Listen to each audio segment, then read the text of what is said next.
Okay जी। Last lecture हमारा यहाँ पे जो हम देख रहे थे बिल वाला क्वेश्चन, उसको एग्जीक्यूट करवाना था हमने। इसके अंदर ये क्राइटेरिया था,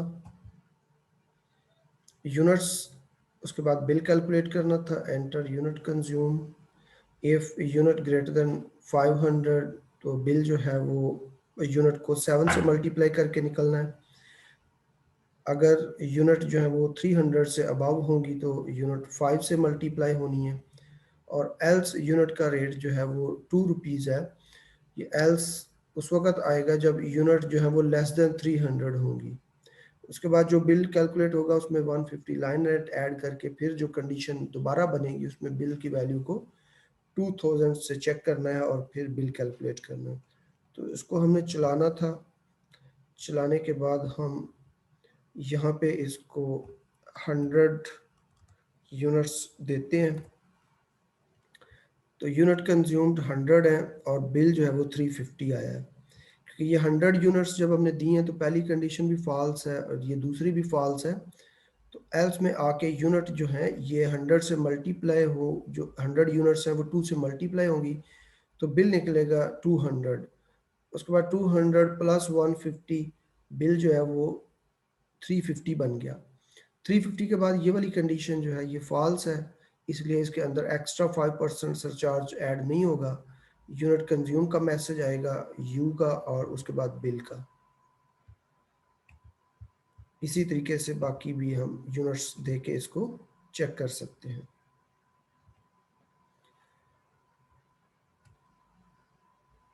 ये क्वेश्चंस मैंने कहा था ये आपने खुद ट्राई करने हैं, इनको बनाना है। जी सर जी।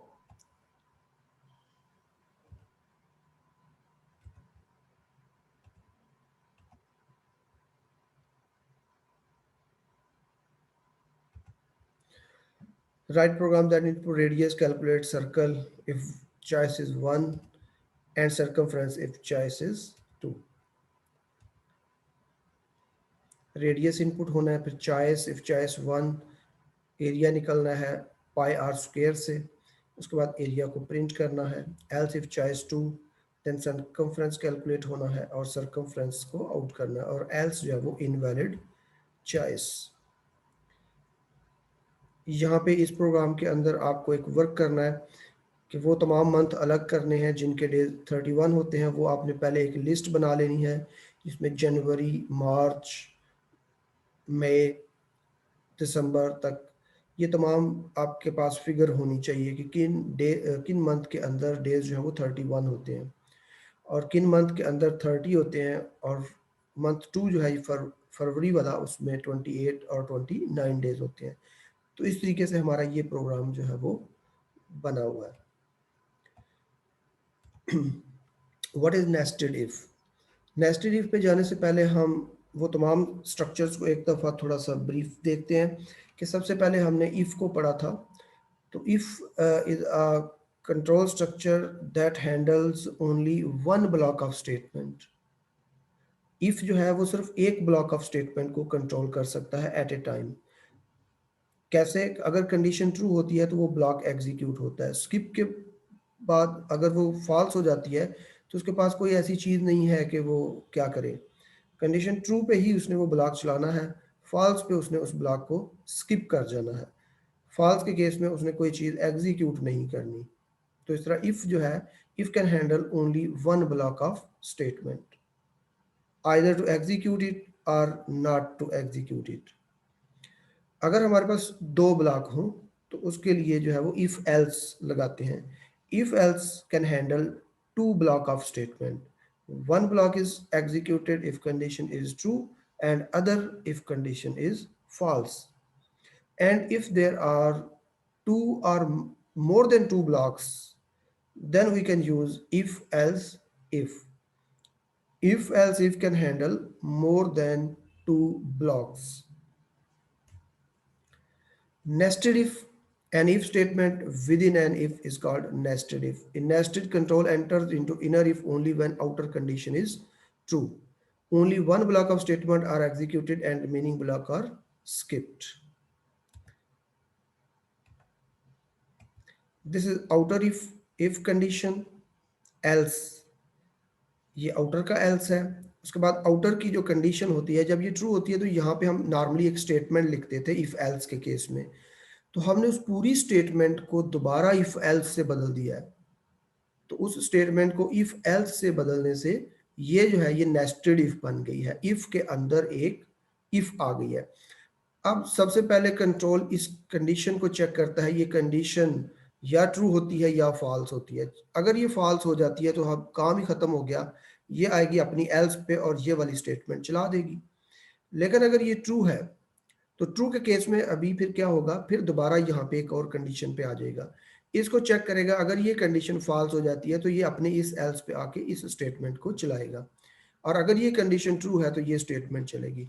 इसका मतलब ये वाली जो स्टेटमेंट है ये दो इफ से होके आई है, तो ये वाली स्टेटमेंट, ये दोनों इफ ट्रू हो तो फिर ये वाली स्टेटमेंट एग्जीक्यूट होती है। तो ये वाली स्टेटमेंट दो इफ से होके आ रही है तो फिर चलेगी। ये वाली एल्स जो है, अगर आउटर ट्रू है और इनर फॉल्स है तो ये स्टेटमेंट चलेगी, और ये स्टेटमेंट तब चलेगी जब आउटर कंडीशन ही फॉल्स होगी। यही इसका हमें फ्लो चार्ट भी बता रहा है कि आउटर इफ की कंडीशन होती है और आउटर इफ की कंडीशन फॉल्स हो जाए तो ये अपने एल्स पे आके अपनी स्टेटमेंट चला देती है, और अगर आउटर इफ कंडीशन ट्रू है तो फिर ये इनर इफ की कंडीशन एवेल्युएट होती है। ये कंडीशन दोबारा टेस्ट होने के बाद फिर रिजल्ट ट्रू या फॉल्स आता है। अगर ट्रू आ जाए तो ये स्टेटमेंट चलती है, यानी ये वो स्टेटमेंट है जो दो इफ ट्रू हो तो फिर ये वाली स्टेटमेंट चलती है। और ये वाली जो स्टेटमेंट है ये इनर फॉल्स हो गई है लेकिन आउटर ट्रू थी, तो फिर ये स्टेटमेंट चलेगी। इसको समझने के लिए ये प्रोग्राम है जो कि input 3 numbers and display whether all numbers are equal और not using nested if condition, using nested if condition. ये प्रोग्राम जो है ये 3 नंबर इनपुट करता है। उसके बाद हम पहली कंडीशन अप्लाई करते हैं कि if A equal to B, this is outer if, and this is else of outer if. अगर ये कंडीशन फॉल्स हो जाए, ए और बी इक्वल ना हो, तो यहाँ पे मैसेज देता है print of number are different, और यहाँ पे हम लिख भी सकते हैं because A not equal to B, A और बी आपस में इक्वल नहीं है, इस वजह से ये मैसेज आया। और ये मैसेज कब आया, नंबर्स आर डिफरेंट बिकॉज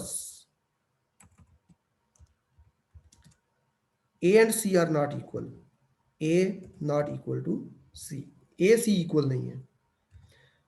और ये कब आएगा, जब दोनों इक्वल हो जाएंगे। अब इसको जरा ट्राई करते हैं, चलाते हैं, फिर देखते हैं जी।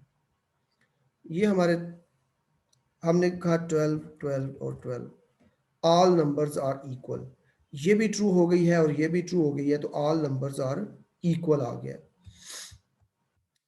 अब हम चेक करते हैं इस स्टेटमेंट को चला के कि ये स्टेटमेंट कब चलेगी। इसके लिए हमने एक इनपुट देनी है इसको, और इसके लिए हम क्या करते हैं कि पहली दो इनपुट डिफरेंट देते हैं। ये 12 दी, ये 23 दी, ये भी 23 दी। अब ये बी और सी तो इक्वल हैं, तो इससे क्या फर्क पड़ता है कि बी और सी इक्वल हैं या नहीं है। कहीं पे भी दो नंबर डिफरेंट हो गए, ए और बी डिफरेंट है, तो डिफरेंट का मैसेज ये आएगा numbers are different because A not equal to b, क्योंकि ए और बी आपस में इक्वल नहीं है। बी और सी हो या ना हो इससे अभी कोई फर्क नहीं पड़ता। इसको कंपाइल नहीं किया, चेंज के बाद कंपाइल जरूर करना होता है, वरना पहली कंपाइल का ही रिजल्ट आता है। तो अब यहाँ पे 12 23 23 numbers are different because A not equal to B, A और बी इक्वल नहीं है, बी और सी की तो बाद में बारी आएगी। तो ये अपने, यही फॉल्स हुई तो ये अपने एल्स पे आ गया और नंबर्स आर डिफरेंट। अगर अब इसमें हमने पहले दूसरे डिफरेंट दे दिए, उसके बाद हम दोबारा इसको चलाते हैं। अब हम ऐसी इनपुट देते हैं जिसमें ये ए और बी ट्रू हो लेकिन ए और सी ट्रू ना हो, ए और बी ट्रू हो, 34 34, ए और बी ट्रू हैं, ए इक्वल टू बी है, लेकिन क्या ए इक्वल टू सी होता है या नहीं होता? अब इसकी बारी है, इसको हमने फॉल्स करवाना है और फिर देखना है कि क्या मैसेज आता है।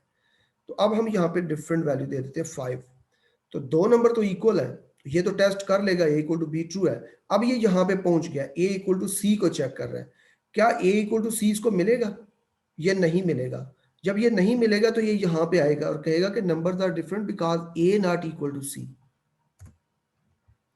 numbers are different because a not equal to c।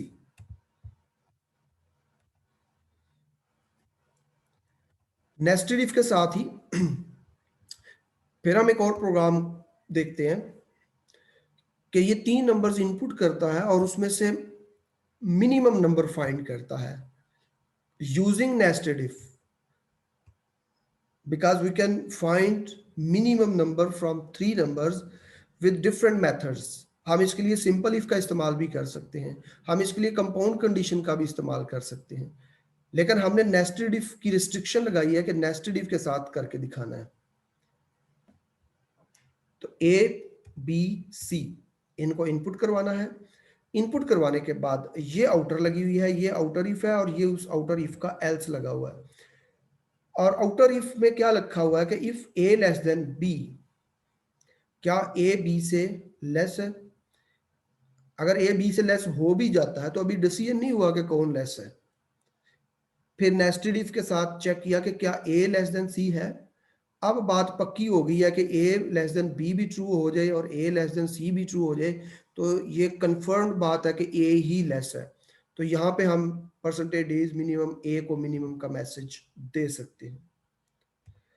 लेकिन अगर ये बात ट्रू निकले ए लेस देन बी, लेकिन ए लेस देन सी वाली बात ट्रू ना हो सके, तो फिर आप डिफरेंट नंबर लेके खुद ट्राई कर ले रजिस्टर पे कि उस केस में सी मिनिमम निकलेगा। किस तरह कि ए लेस देन बी है, जैसे हम कहते हैं 4 लेस देन 5 है, लेकिन तीसरा नंबर 1 था, तो ये कंडीशन फॉल्स हो जाएगी। ए लेस देन सी नहीं है, ए लेस देन सी नहीं है, तो which one is minimum? Third number जो कि सी है वो मिनिमम है। इसी तरह अगर ए लेस देन बी नहीं होता, ये कंडीशन फॉल्स हो जाती है, तो ये इनर ये वाला ब्लॉक तो स्किप हो जाएगा, इधर तो आएगा नहीं। वो ए लेस देन बी नहीं है, तो फिर ये किधर जाएगा? अपने एल्स पे। एल्स पे जाके अभी भी कंफर्म नहीं हुआ कि कौन मिनिमम है। अब ए तो मिनिमम नहीं हो सकता क्योंकि ए बी से मिनिमम नहीं है, तो ये किसी सूरत भी तीनों से मिनिमम नहीं निकल सकता। इसलिए ए को स्किप करके यहाँ पे फिर दोबारा कंपैरिजन होगा कि क्या बी सी से लेस है, तो फिर बी मिनिमम होगा वरना सी होगा। यानी अब हम अगर यहाँ पे इनपुट दी होती ए लेस देन बी नहीं है, ए लेस देन बी नहीं है, यानी ये ए जो है वो 6 था और बी जो है वो 5 था। ए 6 था, बी 5 था, तो ये पहुंच गया अपने एल्स पे। अब ये देख रहे हैं कि क्या बी सी से लेस है, ये जो 5 है क्या ये सी से लेस है? ये 7 था, तो ये बात पक्की होगी कि बी मिनिमम है। लेकिन अगर इधर इस तरह होता कि 6 जो कि ए की वैल्यू थी और 5 जो कि बी की वैल्यू थी, और ये कंडीशन इधर फॉल्स हो गई थी, ए लेस देन बी नहीं है, तो ये आ चुका था अपने एल्स पे। एल्स पे आके इसने अब चेक किया कि क्या बी लेस देन सी है, बी भी सी से लेस नहीं है, ये इस तरह था। तो अब कौन मिनिमम है? अब सी मिनिमम है, इधर बी मिनिमम है। तो अब इसको जब चलाएंगे तो ये हमें हर सूरत में मिनिमम निकाल के देगा। 2 5 8, 2 इज मिनिमम। तो इस तरह ये जो मिनिमम है ये नेस्टेड इफ के साथ कोई भी 3 नंबर देके हम फाइंड कर सकते हैं। नेक्स्ट जो है 2-3 क्वेश्चन ये आते हैं कंपाउंड कंडीशन के। कंपाउंड कंडीशन क्या होती है कि मोर देन वन कंडीशन आप यूजिंग एंड और ऑपरेटर कंडीशंस बनाते हैं। यहाँ पे भी डिस्प्ले मैक्सिमम नंबर का एक प्रोग्राम है, मिनिमम का भी बना सकते हैं मैक्सिमम का भी बना सकते हैं। तो यहाँ पे हमने मैक्सिमम नंबर फाइंड करना है using compound condition. Compound condition क्या है कि आपने कोई सा भी लॉजिकल ऑपरेटर जो है उसका इस्तेमाल करना है और काम को थोड़ा सा आसान हो जाना। If a greater than b, अब यहाँ पे पहला नंबर चेक हो रहा है कि क्या ए बी से बड़ा है, and A greater than C, a सी से ग्रेटर है, यानी ए बी से भी ग्रेटर एंड ए सी से greater. Percentage D is maximum, तो हम कह सकते हैं कि ए इज मैक्सिमम। अगर इनमें से कोई भी कंडीशन फॉल्स होती है तो इसका मतलब ए मैक्सिमम नहीं बन सकता। एल्स इफ पे आके फिर B greater than A and B greater than C का कंपैरिजन होगा। दो कंडीशनें हैं, बी ए से भी बड़ा होना चाहिए एंड बी सी से भी ग्रेटर होना चाहिए। तो यहाँ पे मैसेज जो लगेगा that is maximum b, b is maximum. Else, else में अब दोबारा चेक करने की जरूरत नहीं है कि क्या सी इन दोनों में से ग्रेटर है या नहीं, क्योंकि अल्टीमेटली अगर बी ग्रेटर नहीं है, सी ए ग्रेटर नहीं है, बी ग्रेटर नहीं है, तो फिर कौन ग्रेटर है? फिर तीनों में सी ही ग्रेटर है। तो इस चीज को हम टेस्ट कर सकते हैं। अगर हम फर्स्ट नंबर देते हैं 5 6 7, तो अब क्या होगा? ये कंपाउंड कंडीशन सारी फॉल्स है, ये कंपाउंड कंडीशन सारी की सारी फॉल्स निकलेगी, और ये एल्स पे आके सी का बताएगा कि सी की वैल्यू जो है वो 7, 7 इज मैक्सिमम।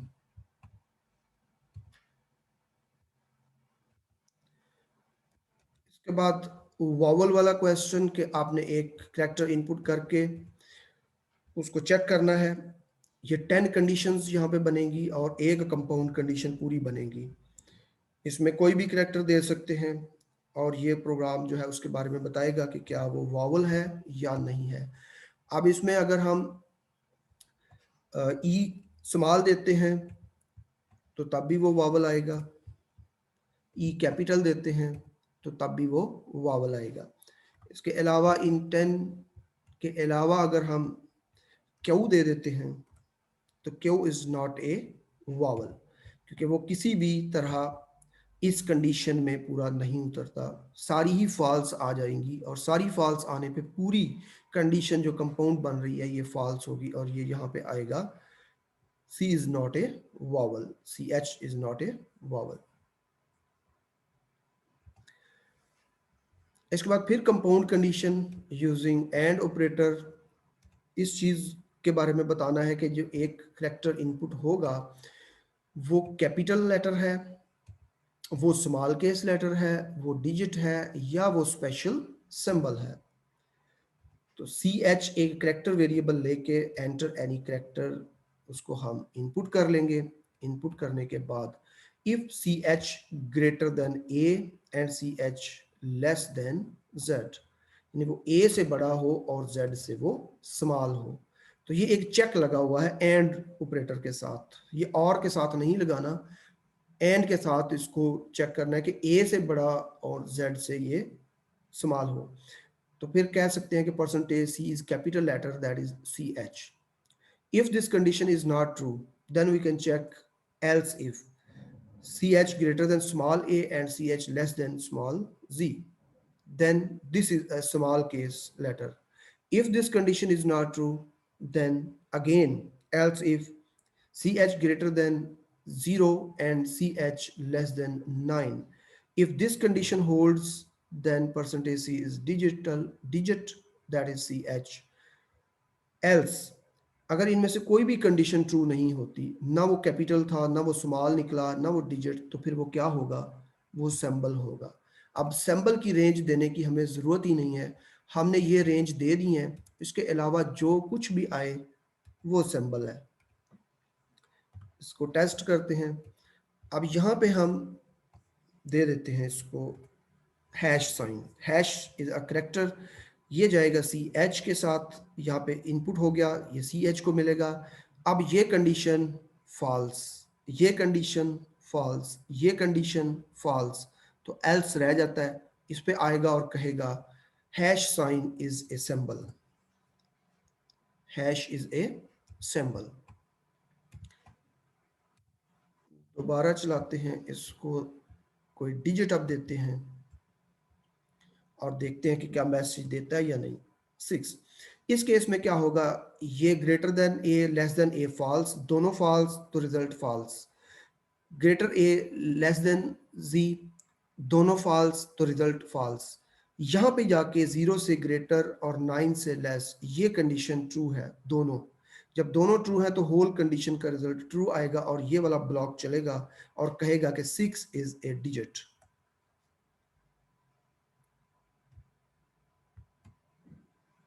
अब आखिरी दफ़ा इसको चलाते हैं और इसको कोई कैपिटल लेटर दे के देखते हैं कि क्या उसके बारे में बताता है कि कैपिटल है या नहीं।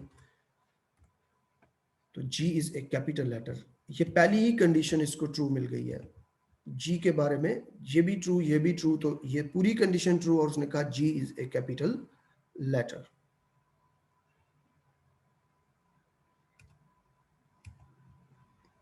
इस तरह ये तमाम प्रोग्राम्स हो गए। यहाँ पे जो है वो इवन ऑड वाला ही क्वेश्चन है 11.20, इसको आप खुद ट्राई करेंगे। इसमें लॉजिकल नॉट ऑपरेटर का इस्तेमाल किया गया है, एंड आर के साथ तो हमने दो दो प्रोग्राम्स किए हैं और नॉट का इस्तेमाल यहाँ पे ये हो रहा है। हम इवन ऑड वाला क्वेश्चन कर चुके हैं इफ एल्स के साथ, वही क्वेश्चन जो है अब यहाँ पे n mod 2 इक्वल टू 0 की जगह स्टार्ट के ऊपर नॉट ऑपरेटर का इस्तेमाल किया गया है।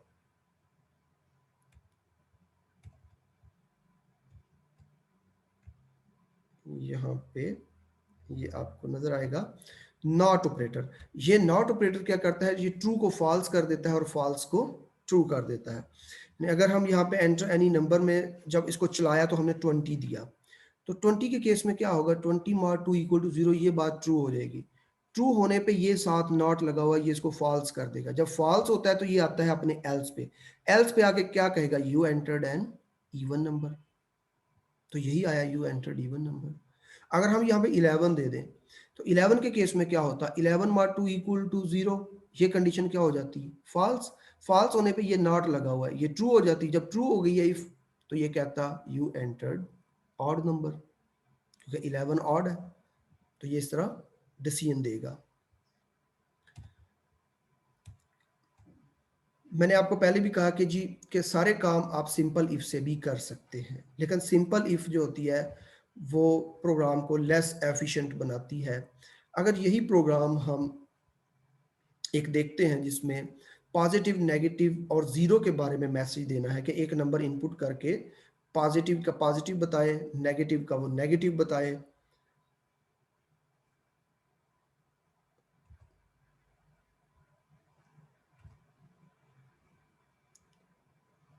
और ज़ीरो के बारे में वो ज़ीरो का बताए।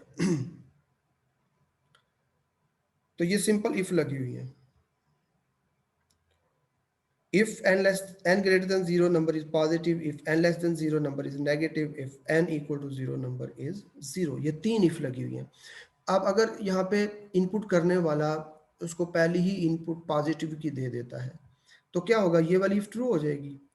पॉजिटिव वैल्यू 5 दे दिया तो 5 ग्रेटर देन 0 ट्रू हो जाएगी, तो कहेगा कि नंबर इज पॉजिटिव।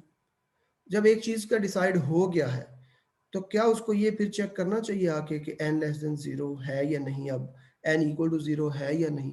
जब डिसीजन हो गया उसके बारे में कि वो पॉजिटिव है और प्रिंट भी कर दिया उसने मैसेज आउटपुट पे, तो ये सिंपल इफ का क्या काम है कि ये दोबारा यहाँ पे चेक करेगी। ये इफ भी चलेगी जो कि फॉल्स हो जाएगी, ये इफ फिर चलेगी जो कि फॉल्स हो जाएगी, और इस प्रोग्राम का रनिंग टाइम बढ़ जाएगा।